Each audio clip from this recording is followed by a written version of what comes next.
energy, health, even security is real. And every day we are seeing other issues that correlate the two.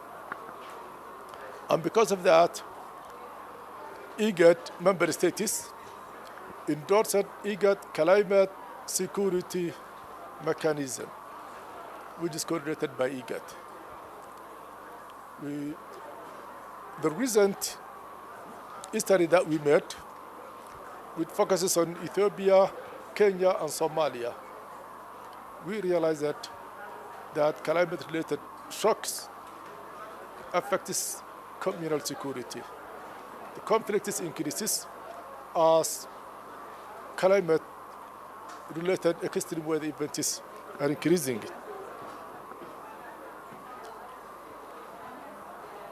The title of this theme also indicates that the impact of climate-related shocks on our communities.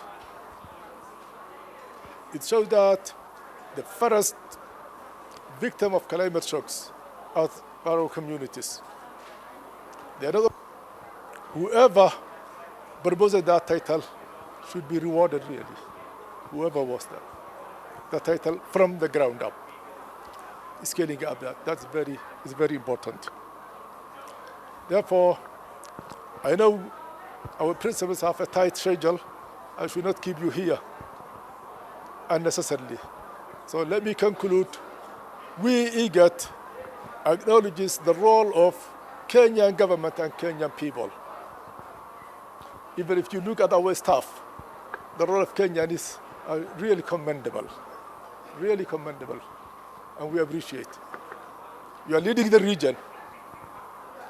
I remember back when I was a student in 2001, we had Africa Night.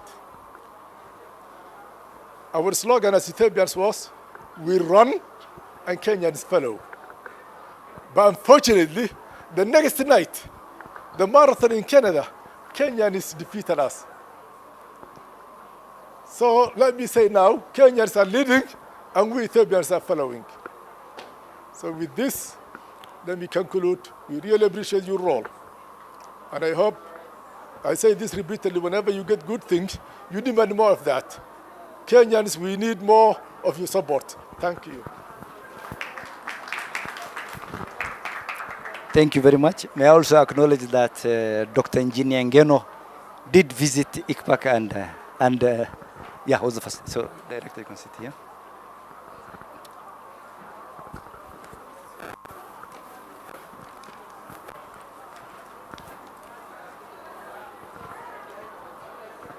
Excellency, I'll just give an overview of the IGAD climate security mechanism.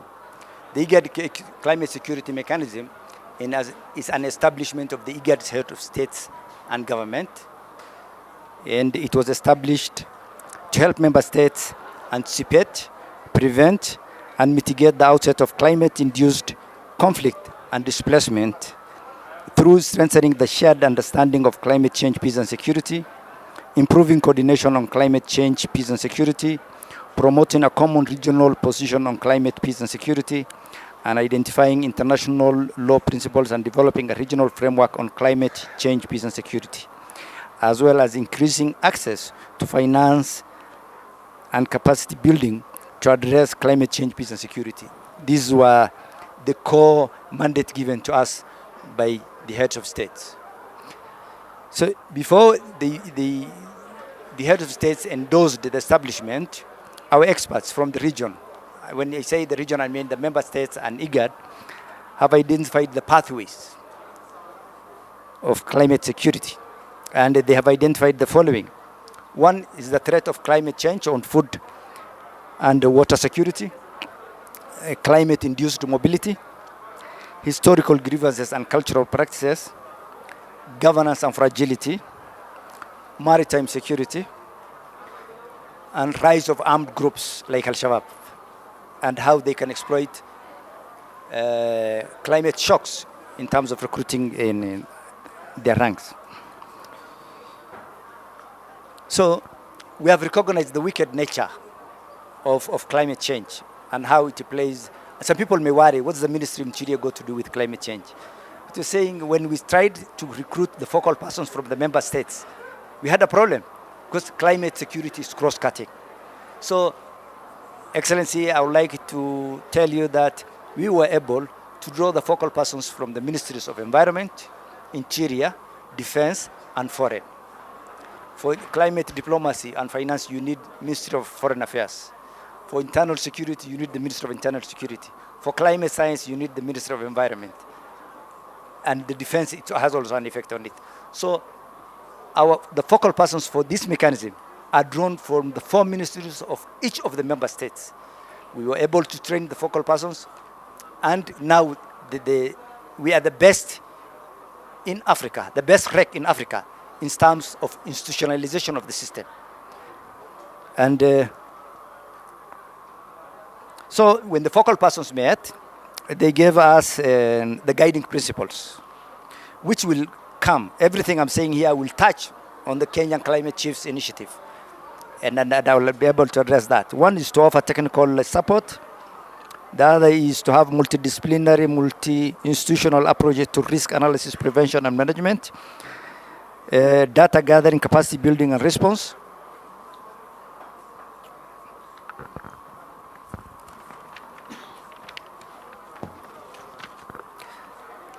And co-creation and management of knowledge, as well as policy and advocacy. I'm happy to report that we have already done the policy gaps in 3 countries of Kenya, Ethiopia, and Somalia. The wicked nature of the climate security will be addressed when we have a common regional policy. These silos, existing policies here and there, will be able to incorporate. We'll have a common regional policy that will cascade down to the creation of national policies on climate, peace, and security. And I like giving a very simple example. During the El Nino in Kenya, you will hear the Ministry of Environment is issuing warning here. The Ministry of Interior is telling people to move from one place to the other. We had even the Navy assisting in the mobilization of people. I think people in Garissa have never seen the Navy, but during El Nino, they were able to see the Navy ministry seated so that each one is prepared. That's now what we call the common one. In Kenya, we call it one government. In IGAD, we call it the climate security mechanism. That's where we need to have it. The Kenyan Chiefs Initiative reads to whatever I said as a regional climate security mechanism in theme. One, it's bottom up and inclusive because it includes the government, community, and partners. 2 is it eases the implementation and communication is very swift and all-round and effective. Chiefs, despite being national officials, are usually drawn from the local communities and are rarely transferred. This ensures sustainability. Once you train the chief, is usually not transferred. So there is that advantage of him being there for the long term. And then we usually say the national security is not devolved. This is the nearest thing to have it being devolved because the chiefs are local people. They speak the local language. So it's easy for the government to reach out to the local people. 3, it is not only bottom up, it's also top bottom. And I say this, when chiefs communicate, they're able to communicate through the dashboard to Your Excellency. And when there is a recurrent or an emergency, you're able to give directions.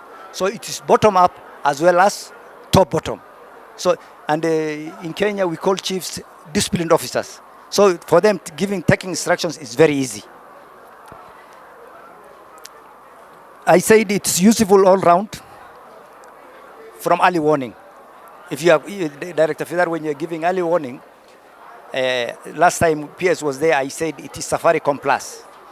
Kenya is one of the most connected countries in Africa, but Safaricom has also its limitations. And this is where I like to speak from my own personal experience and not refer to the literature, is I come from northern Kenya, which is bordering Somalia.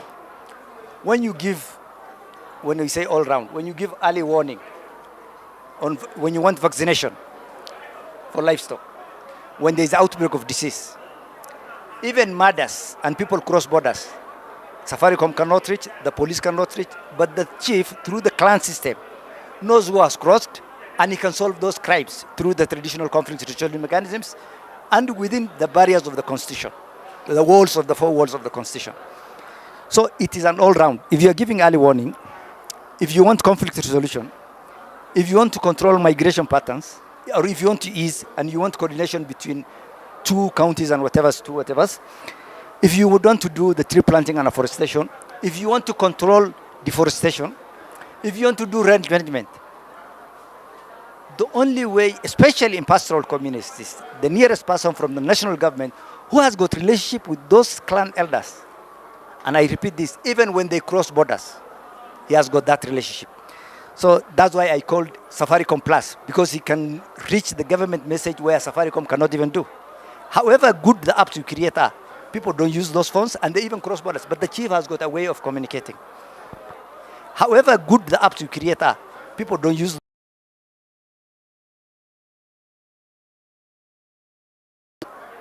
Thanks to your team, we were able to develop a curriculum with experts from both sides. We were able to train them, and we are training the second batch in October. I'm happy to report that.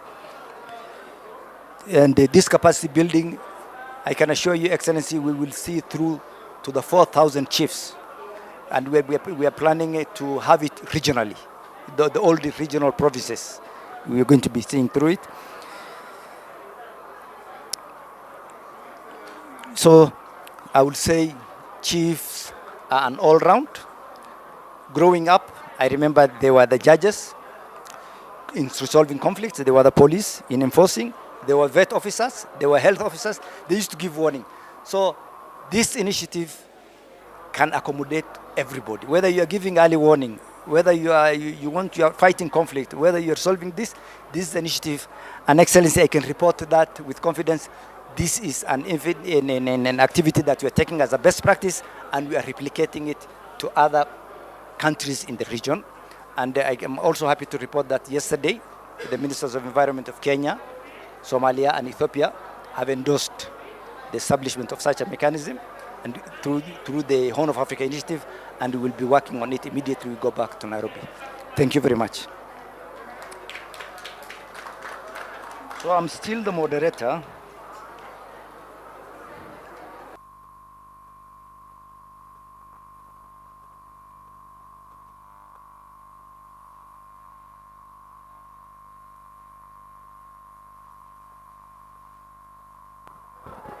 I will now call upon Madam Wangari, representing SRP, whom we worked together for quite some time. We developed the curriculum together, we did the training together, and now she's wearing two hats. Thank you, welcome, Dr.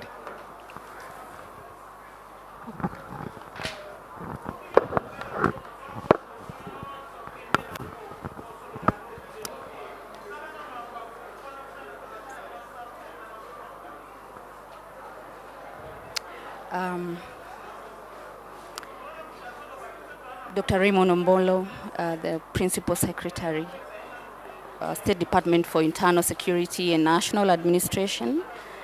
Dr. Engineer Festus Ngeno, the Principal Secretary, State Department for Environment and Climate Change. Our Ambassador, Director Dr. Abdi Fidar, participants and fellow colleagues, good afternoon. I have the pleasure this afternoon to stand before you to speak about the Chief's Initiative. But just before I do that, allow me to introduce myself, Wangari Kirumba. For about a decade now, I have had the pleasure of working in the climate finance ecosystem at NEMA. And when I look around, I can see very many faces that we've worked together. And so allow me to introduce my current role. I have the pleasure now of serving as a Director Environment Policy at the Ministry of Environment. But just before then, I had the absolute pleasure of supporting a program that was very close to my heart, the National Climate Change Security Response Program. a visionary project under the leadership of Dr. Raimundo Molo that is one of the initiatives that seeks to find solutions to this very problem of climate change. So the program, unlike many other programs that typically are funded externally, is an in-house program created and conceived at the Ministry of Interior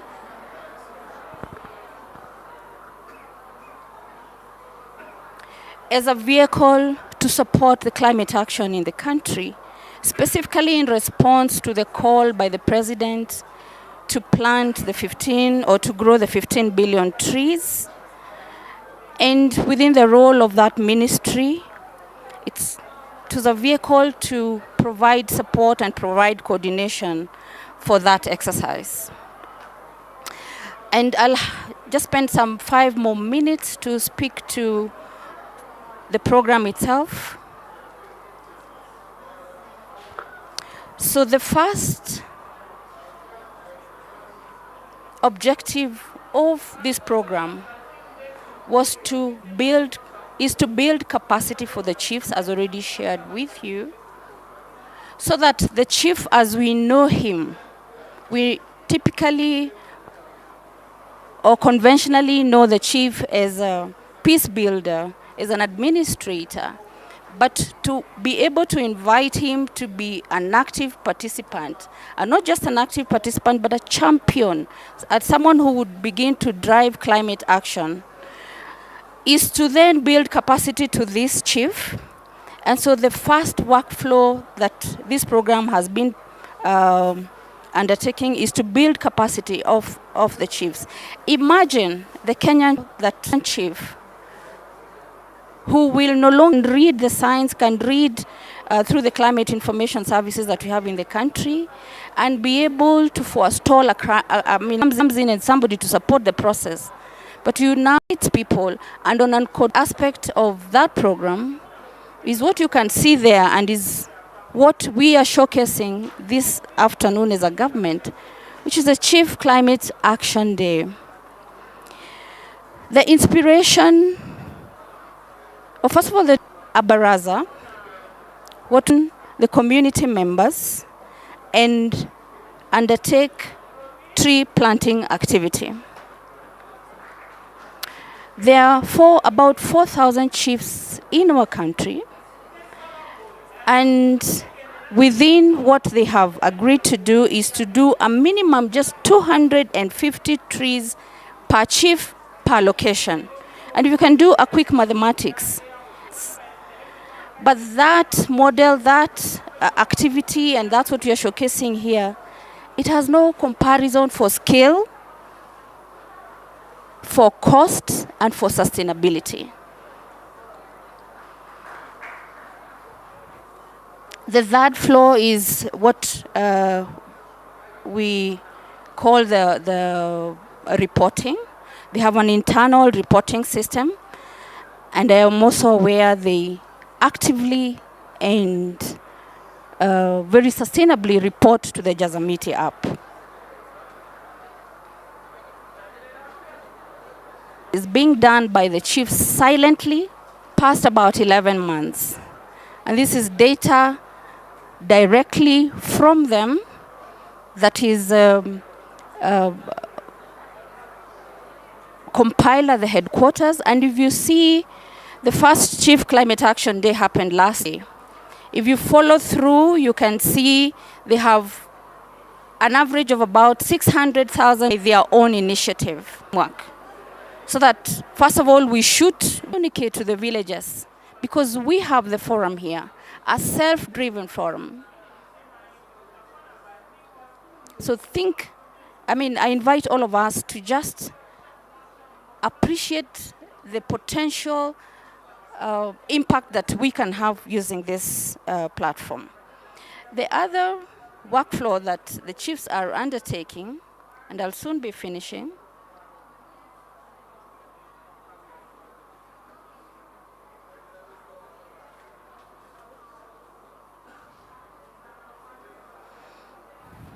is that as part of achieving a whole society approach is that the chiefs are registering 25 groups per location. And the aggregation of the groups is 5 women groups, 5 youth groups, 5 CSOs, 5 churches, and 5 schools. And that means the chief has an army or a level of 25 groups that he is registering to activate towards tree growing. And for purposes of just planning and just looking at figures, if each of that group plants just a small nursery of 5,000 trees per year, in the 10 years of the 15 billion tree growing program, that framework will achieve about half a billion trees per year, but 5 billion trees in 10 years. Because you're talking about 25 groups per location. We have 4,000 locations. So if you do the mathematics, about 100,000 groups across the country, each doing 5,000 per year, leads to that number and ultimately to about 5 billion trees in a year. And this is the space we invite all of us to see how we can support that process. These are groups right at the community level. And so the chief's work becomes the coordination, the communication, the convening, the linking of these groups with technical support from the government, the convening, the bringing around of the forester to work with these groups, the bringing around of the Ministry of Agriculture technocrats to support these groups. And if you appreciate that 100,000 groups moving together need support. I would like to end there by inviting